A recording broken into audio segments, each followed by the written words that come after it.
Masa ni Eladio pun pergi pelawa saki-baki tetamu yang ada ni untuk makan daging panggang. Dia tak cakap daging apa, dia just cakap daging panggang. Tetamu yang beberapa orang ni pula, sebab diorang dah mabuk kan, diorang pun tak sure apa yang diorang makan. Bila orang pelawa tu, diorang makan je. Hai, Assalamualaikum. It's me Syafinas and welcome back to channel Pukul 3 Pagi. Terima kasih sebab dah klik video ni. Untuk video kali ni, Nas nak ceritakan satu kes kanibalisme yang pernah berlaku di negara Filipina. Yang sadis tu, daging si mangsa ni telah dihidangkan pada tetamu yang hadir dalam satu majlis perkahwinan dan diorang telah makan daging manusia ni tanpa pengetahuan diorang. So, cerita ni agak kembang tekak sikit. Jadi, Nas tak cadangkan korang tengok video ni sambil makan. Sebelum kita teruskan, jangan lupa like video ni dan subscribe ke channel Pukul 3 Pagi untuk membantu channel ni berkembang. Let's jump into today's story.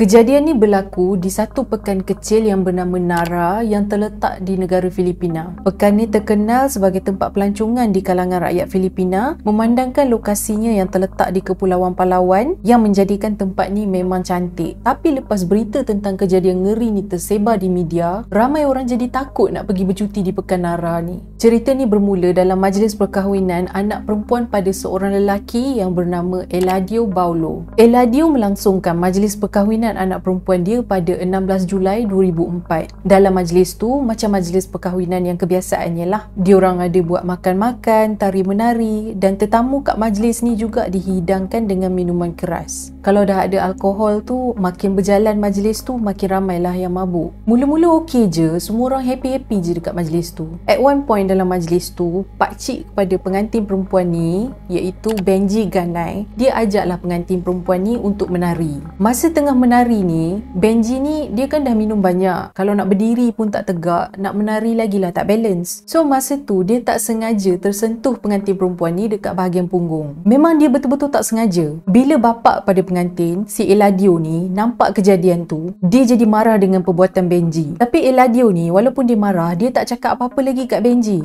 Dia diam je. Dalam dia duduk bengang sorang-sorang tu, entah macam manalah si Eladio ni fikir. Lepas tu dia dapat satu idea. Eladio ni dia pergi ajak Benji suruh ikut dia kejap. Benji pun masa tu dah mabuk kan. Jadi dia pun tak tanya banyak nak pergi mana, nak buat apa. Dia menonong je ikut Eladio ni naik motor. Benji dan Eladio ni pula sepupu sama sepupu, duduk sekampung pula tu. Jadi Benji ni dia tak ada syak wasangka apa-apa pada Eladio masa tu. Masa tu yang ikut Benji dan Eladio ni ialah 3 orang lagi lelaki, iaitu Gerald, anak lelaki Eladio, dan Juni dan Buyut. Juni dan Buyut ni juga adalah sepupu pada Eladio dan Benji. Jadi mereka berlima ni pun menujulah ke satu hutan dengan menaiki motosikal. Bila dah sampai dekat hutan, barulah Eladio ni dia confront Benji atas perbuatan Benji masa kat majlis perkahwinan tadi. Dia tanya Benji, kenapa kau sentuh punggung anak aku? Benda tu kurang ajar, tak patut. Benji ni pun dia cubalah explain pada Eladio yang dia memang tak sengaja, masa tu dia tersadung. Tapi Eladio memang tak nak dengar apa-apa penjelasan dari Benji. Entah macam manalah pertengkaran diorang ni lanjut sampai bertukar jadi pertumpahan darah. Bila Eladio, Gerald, Juni dan Sabtuari, diorang berempat ni pergi pukul Benji bertubi-tubi dan tak cukup dengan tu, diorang pergi tikam pula Benji berkali-kali sampailah Benji kehilangan nyawa.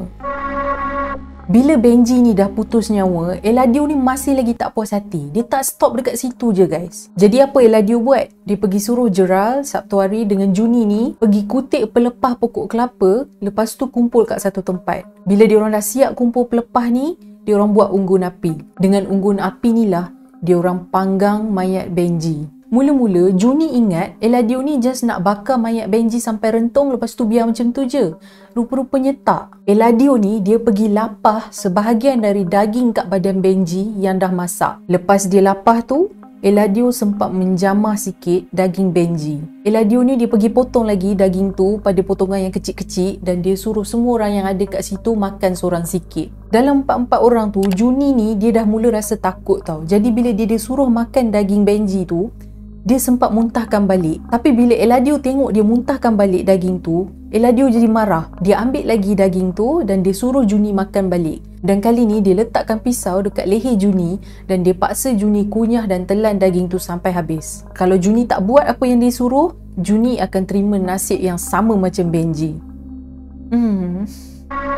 Diorang pergi tapau sebahagian dari daging Benji yang dah siap panggang, dan selebihnya dari mayat Benji tu diorang bakar sampai rentung dan diorang buang kat dalam sungai dekat situ. Dalam fikiran diorang masa tu, nanti hari akan hujan dan hujan akan bawa pergi tulang-tulang tu semua. Selepas diorang dah buat pembunuhan kejam tu, keempat-empat lelaki ni pergi balik ke majlis perkahwinan anak perempuan Eladio tu. Masa diorang pergi balik dekat majlis ni, masih ada beberapa tetamu yang masih belum balik lagi. Tetamu-tetamu ni masih lagi duduk minum-minum dan kebanyakan daripada diorang dah mabuk teruk. Masa ni Eladio pun pergi pelawa sakit baki tetamu yang ada ni untuk makan daging panggang. Dia tak cakap daging apa, dia just cakap daging panggang. Tetamu yang beberapa orang ni pula, sebab diorang dah mabuk kan, diorang pun tak sure apa yang diorang makan. Bila orang pelawa tu, diorang makan je. Diorang memang langsung tak tahu. Jadi macam mana kelakuan kejam si Eladio ni boleh terbongkar? Beberapa hari lepas kejadian tu, Juni Buyut mula rasa bersalah atas perbuatan dia dan penglibatan dia dalam pembunuhan Benji. Yelah, Benji tu kan sepupu dia juga, bukan orang lain. Perasaan bersalah tu dah makan diri dia sampaikan dia dah tak boleh nak tidur sejak dari hari kejadian tu. Jadi si Juni ni, dia pun buat keputusan untuk pergi jumpa dengan ketua kampung dan dia ceritakan apa yang dia dah buat dan apa yang dah berlaku pada Benji. Bila ketua kampung dengar pengakuan si Juni ni, dia bagi tahu dekat Juni memang dah tak ada cara lain. Perkara ni mesti dilaporkan pada pihak berkuasa. Bila polis dah tangkap keempat-empat lelaki ni tadi, iaitu Eladio, Gerald, Juni dan Sabtuari, barulah cerita pasal Benji dibunuh dan dagingnya dibagi makan pada tetamu kenduri ni tersebar di media.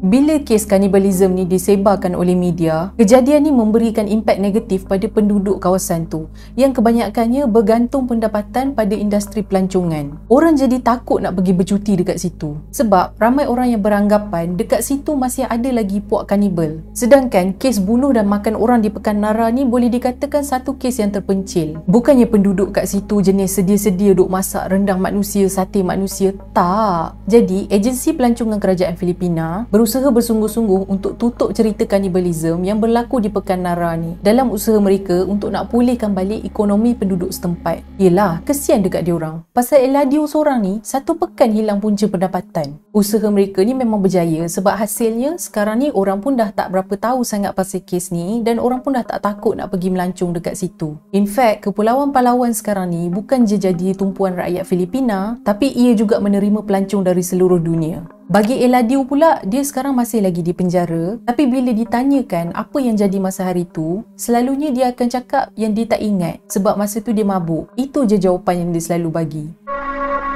Okay guys, tu saja perkongsian Nas untuk video kali ni. Terima kasih bagi korang yang dah tengok video ni sampai setakat ni. Dan juga terima kasih pada semua subscribers channel Pukul 3 Pagi yang dah sokong channel ni sejak dari dulu lagi. Be safe, be kind and I will see you in my next video. Bye, Assalamualaikum.